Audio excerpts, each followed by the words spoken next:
ಇವತ್ತಿನ ಬ್ಲಾಗಿಗೆ ಸ್ವಾಗತ. ಇವತ್ತು ನಾನು ನಾಷ್ಟಕ್ಕೆ ಇಡ್ಲಿ ಮಾಡಿದ್ದೀನಿ. ಎಸ್, ಇಡ್ಲಿ, ಸಾಂಬಾರ, ಚಟ್ನಿ, ಹಾಲು ಕಾಯಕ್ಕಿಟ್ಟಿದ್ದೀನಿ. ಹಾಗೆ ನಾನು ಬೋರ್ಮಿಟ ಹಾಕ್ಕೊಂಡಿದ್ದೀನಿ. ಯಾಕೆ ಗೊತ್ತಾ? ಕುಡಿಯಾಕ್ರಿ. ಮತ್ತೆ ಇದಕ್ಕೆ ಹಾಕೋತಾರ. ಸೊ ಎಲ್ಲಿದೆಯೋ ಬೋರ್ಮಿಟ ಅಲ್ಲಿದೆ ಆರೋಗ್ಯ. ಬೋರ್ಮಿಟ ಕುಡಿಯೋದ್ರಾಗ ಎಷ್ಟು ಆರಾಮಿರುತ್ತೆ, ಒಂಥರ ಮಜಾ ಇರತ್ತೆ ರೀ. ಒಮ್ಮೆ ನೀವು ಬೋರ್ಮಿಟ ಕುಡಿದು ನೋಡ್ರಿ. ನಮ್ಮ ಸಣ್ಣವರಿದ್ದಾಗ ಹೆಚ್ಚಿಗೆ ಫಸ್ಟ್ ಬಂದಿದ್ದ ಬೋರ್ಮಿಟ ರೀಪ. ಇದನ್ನು ಬೋರ್ಮಿಟ ಕುಡಿಯಾಕರ ಯಾರ ಮನ್ಯಾಗ ಬೋರ್ಮಿಟ ಹಾಕೊಂಡು ಕುಡಿತಾರೆ ಅಂದ್ರೆ ಮುಗಿದು ಹೋತು ಅವ್ರ ಲಕ್ಸುರಿಯಸ್ ಲೈಫ್ ಅಪ್ಪ ಅನ್ನೋ ರೀತಿಯಾಗಿ ಫೀಲಿಂಗ್ ಇರ್ತಿತ್ತು. ನನಗೂ ಹಿಂಗೆ ಅಂದರೆ ಕೈಯಾಡಿಸೋದಂದ್ರೆ ಭಾಳ ಇಷ್ಟ ರೀಪ. ಸೊ ಹೀಗಾಗಿ ಚೂರು ಜಾಸ್ತಿ ಹೊತ್ತು ಸಕ್ರೆ ಕೈಯಾಡ್ಸತ್ತಿದ್ದೆ. ಸೊ ಎಲ್ಲ ಪೂಜೆ ಗೀಜೆ ಮುಗಿಸ್ಕೊಂಡು ನಾಷ್ಟ ಮಾಡಬೇಕು. ಇಡ್ಲಿ ಮಾಡೇವೆ ಅಂತಂದ್ರೂ ಈ ರೀತಿಯಾಗಿ ತಟ್ಟೆಗೆ ಹಾಕ್ಕೊಂಡು ಅದನ್ನ ಮೇಲೆ ಸಾಂಬಾರು ಚಟ್ನಿ ಹಾಕ್ಕೊಂಡು ಚೆನ್ನಾಗ ಕೈಯಾಡಿಸಿ ಉಪ್ಪಿಟ್ಟು ಗತಿ ಮಾಡ್ಕೊಂಡು ತಿಂದಾಗ ನೋಡ್ರಿಪ್ಪ ನಮ್ಗೆ ಇಡ್ಲಿ ತಿಂದಷ್ಟು ಖುಷಿ ಆಗುತ್ತೆ. ನಾರ್ಮಲಾಗಿ ಹೋಟೆಲಾಗ ತಿನ್ನುವಂಗೆ ಹೋಟೆಲ್ದಾಗ ಅಷ್ಟು ತಿನ್ಬೇಕ್ರಿ. ಮನ್ಯಾಗ ಏನೇ ಇದ್ರು ಹೋಟೆಲ್ ಗತಿ ತಿನ್ನಬಾರ್ದು, ಮನೆ ಗತಿನ ಮನ್ಯಾಗ ಇದ್ದಂಗೆ ತಿನ್ಬೇಕ್ರಿ ಯಾವಾಗಲೂ. ಮಾರ್ಕೆಟ್ ಒಳಗೆ ನಾನು ಕಂಚಿಕಾಯಿ ತಂದಿದ್ದೆ. ಸೊ ಕಂಚಿಕಾಯಿ ಉಪ್ಪಿನಕಾಯಿ ಮಾಡಿರಾಯಿತು ಅಂತ ಹೇಳಿ ಭಾಳ ದಿನ ಆಗಿತ್ತು. ಸೊ ಮಾಡಿರಲಿಲ್ಲ. ಸೊ ನಮ್ದು ಅತ್ತೆಯವ್ರು ಹೆಚ್ಚು ಕೊಡ್ತೀನಿ ಅಂದ್ರೆ ಆಯ್ತು ಅಂತೇಳಿ ಅವರೇ ಹೆಂಚಾಕತ್ತಾರೆ ನೋಡ್ರಿಪ್ಪ. ಇನ್ನು ಇದು ಕಂಚಿಕಾಯಿ ಭಾಳ ಚಲೋ ರೀ. ಲಿಂಬೆ ಹಣ್ಣದಾಗ ಇನ್ನೊಂದು ಜಾತಿ ಇರ್ಬೋದು. ಲಿಂಬೆ ಹಣ್ಣು ಎಷ್ಟು ಒಳ್ಳೆಯದು ಅಷ್ಟೇ ಇದ್ರದ್ದು ಒಳ್ಳೇದದ ರೀ. ಅಂದರೆ ನಮ್ಮ ಕಳ್ಳುಗಳು ಉಪವಾಸ ಇರ್ತಾವಂತ. ಸೊ ನಾವು ಕಂಚಿಕಾಯಿ ಉಪ್ಪಿನಕಾಯಿನ ಅವಾಗ ತಿನ್ಬೇಕು. ಯಾಕಂದ್ರೆ ಕಳ್ಳುಗಳನ್ನ ಉಪವಾಸ ಕೆಡೋಬಾರ್ದು ರೀ. ಬರೀ ನಾವು ಒಟ್ಟು ನಮ್ಮ ಹೊಟ್ಟೆ ಹಾಕೋಬಾರ್ದಲ್ಲ. ನಮ್ಮ ಹೊಟ್ಟೆ ನಮ್ಮ ದೇಹದಾಗಿರೋ ಒಂದೊಂದು ಅಂಗಾಂಗಕ್ಕೂ ಒಂದೊಂದು ಐಟಮ್ ಅಷ್ಟೇ ಪ್ರಿಯವಾದದ್ದು ಇರ್ತಾವೆ ರೀ. ಸೊ ಹಾಗಲಕಾಯಿ ಆಗಲಿ ಅಥವಾ ಈ ರೀತಿಯಾದ ಒಗರಿರುವಂಥ ಐಟಮ್ ಏನೇ ಇರಲಿ ಸ್ವಲ್ಪ ತಗೊಳ್ರಿ, ತಿನ್ನಿರಿ. ಯಾಕಂದ್ರೆ ಅವ ನಮ್ಮ ದೇಹನ ಕಾಪಾಡೋದು.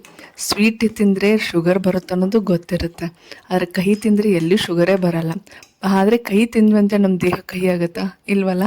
ಅದಕ್ಕೆ ಹೇಳೋದು.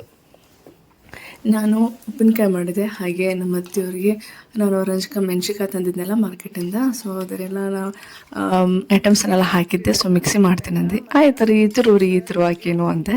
ಆಮೇಲೆ ನಾವು ಮತ್ತೆ ಇದನ್ನು ಬೆಲ್ಲದ ಪಾನಕ ಮಾಡ್ಕೊಳತ್ತಿದ್ದೆ ಸಂಜೆ ಮುಂದೆ ಚಹಾ ಬೇಡ ಅಂತ ಹೇಳಿ. ಯಾಕಂದ್ರೆ ನಾನು ಉಪ್ಪಿನಕಾಯಿ ಮಾಡಿದ್ನೇರೆ ನಮ್ಮ ಅತ್ತೆಯವರು ರಂಜಕಾಯಿ ತಿರುವಿದ್ರೆ ಇಬ್ಬರು ಕೂಡ ತಂದೇವೆ. ಅದು ತಣ್ಣಗೆ ಆಗೋಣ ಅಂತ ಹೇಳಿ ನಾವು ಬೆಲ್ಲದ ಪಾನಕ ಮಾಡಿಕೊಂಡೆ. ಹಾಗೆ ನಮ್ಮ ಫ್ರೆಂಡ್ ಮನೆಗೆ ಹೊಂಟಿದ್ದೆ. ಆ್ಯಕ್ಚುಲಿ ಸಾಯಂಕಾಲ ಹೊಂಟಿದ್ದೆ. ಯಾಕಂದ್ರೆ ಅವಳು ಮ್ಯಾರೇಜ್ ಫಿಕ್ಸ್ ಆಗಿದೆ. ಹಾಗೆ ಅವಳದು ಇವತ್ತು ಮೆಹಂದಿ ಶಾಸ್ತ್ರ ಇತ್ತು, ಕರೆದಿದ್ಲು. ಹೀಗಾಗಿ ಹೊಂಟಿದ್ದೆ. ಬಟ್ ನಾವು ಹೋಗೋ ಟೈಮ್ದಲ್ಲೇ ಕೆಲವು ಲೈಟ್ ಸ್ವಲ್ಪ ಲೈಟ್ ಹೋಗಿದ್ದಿರೋ ಒಂದು ಏರಿಯಾದಾಗ. ಹೀಗಾಗಿ ಬೇಡ ಅಂತ ಹೇಳಿ ನಾನು ಟಾರ್ಚ್ ಹಚ್ಕೊಂಡೆ ಹೊಂಟಿದ್ದೆ. ನಾನು ಸ್ವಲ್ಪ ಭಯ ಆಗ್ಲಿಕ್ಕತ್ತಿತ್ತು. ಯಾಕೆ ಒಬ್ಬಳೇ ಹೊಂಟಿದ್ನಲ್ರಿ. ಹಾಗೆ ಮೇನ್ ರೋಡ್ ಬರೋಣ ಸ್ವಲ್ಪ ಕೂಲ್ ಅನ್ನಿಸ್ತು. ಸೊ ಆರಾಮ ಅನ್ನಿಸ್ತು. ಅಲ್ಲಿಂದ ಒಬ್ಬಳೇ ಬಂದೆ. ಅಂದರೆ ನಮ್ಮ ಮನೆಗೆ ಅವ್ರ ಮನೆಗೆ ಜಸ್ಟ್ ವಾಕೇಬಲ್ ಡಿಸ್ಟೆನ್ಸ್. ಆ ಕಾರಣಕ್ಕೆ ನಾ ಗಾಡಿನೂ ತೊಗೊಂಬರ್ಲಿಲ್ಲ ರೀ. ಹಂಗೆ ವಾಕಿಂಗು ಆಗುತ್ತೆ ಅಂತ ಹೇಳಿ ನಡ್ಕೊತ ಬಂದೆ ರೀ ನಾನು. ಸೊ ಇನ್ನೇನಪ್ಪ ಅವ್ರ ಮನೆ ರೀಚ್ ಹಾಕೀನಿ. ಮದುಮಗಳು ಆಗೋವಳು ಯಾರು ಅನ್ನೋದನ್ನು ನೀವು ಆಲ್ರೆಡಿ ಸ್ಟಾರ್ಟಿಂಗ್ ಟ್ರಿಲ್ಲರಲ್ಲಿ ನೋಡಿದಿರ ಅನಿಸುತ್ತೆ, ಗೊತ್ತಾಗಿದೆ. ಅವಳು ನಮ್ಮ ಫ್ರೆಂಡ್ ಅಕ್ಷತಾ ಮೆಲ್ಗೇರಿ ಅಂಥೇಳಿ. ಅವಳದೇ ಇವತ್ತು ಮೆಹಂದಿ ಕಾರ್ಯಕ್ರಮ ಇತ್ತು. ಭಾಳ ಚಂದ ಡೆಕೋರೇಷನ್ ಎಲ್ಲ ಮಾಡಿದ್ರಿ ಅವರು ಕೂಡ.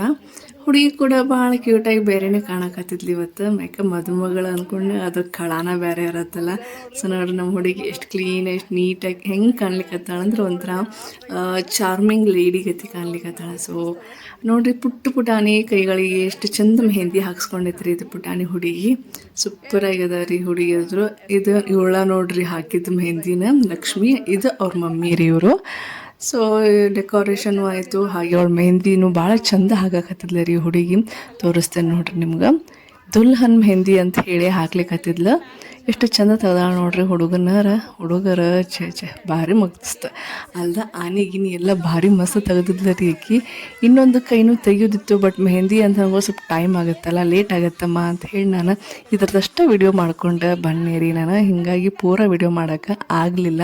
ಬಟ್ ಈ ಒಂದೇ ಕೈ ಒಳಗೆ ಡಿಸೈನ್ ನೋಡಿ ನಿಮ್ಗೆ ಅನಿಸಿರ್ಬೇಕಲ್ಲ, ಆರ್ಟಿಸ್ಟ್ ಭಾರಿ ಚಲೋ ಅದಾಳ ಅಂತ ಹೇಳಿ. ಸೊ ಭಾರಿ ಮಸ್ತ್ ಹಾಕಿದ್ದೆ ರೀ ಇದನ್ನ ಡಿಸೈನ್ ಎಲ್ಲ. ನನ್ನ ಚಾನಲ್ನ ಫಸ್ಟ್ ಟೈಮ್ ಯಾರು ನೋಡಕತ್ತೀರಿ ದಯವಿಟ್ಟು ಸಬ್ಸ್ಕ್ರೈಬ್ ಮಾಡಿರಿ, ಲೈಕ್ ಮಾಡಿರಿ, ಶೇರ್ ಮಾಡಿ, ಕಮೆಂಟ್ ಒಳಗೆ ನಿಮ್ಮ ಅನಿಸಿಕೆಗಳನ್ನ ಬರೆದು ಹಾಕಿರಿ. ಮತ್ತು ಇಂಥದೇ ಒಂದು ಒಳ್ಳೆಯ ವಿಡಿಯೋ ಜೊತೆ ಮತ್ತೆ ಸಿಗ್ತೀನಿ ರೀ. ಅಲ್ಲಿವರೆಗೂ ಬಾಯ್. Thank you. ಎಲ್ಲರೂ ಆರಾಮಾಗಿರಿ.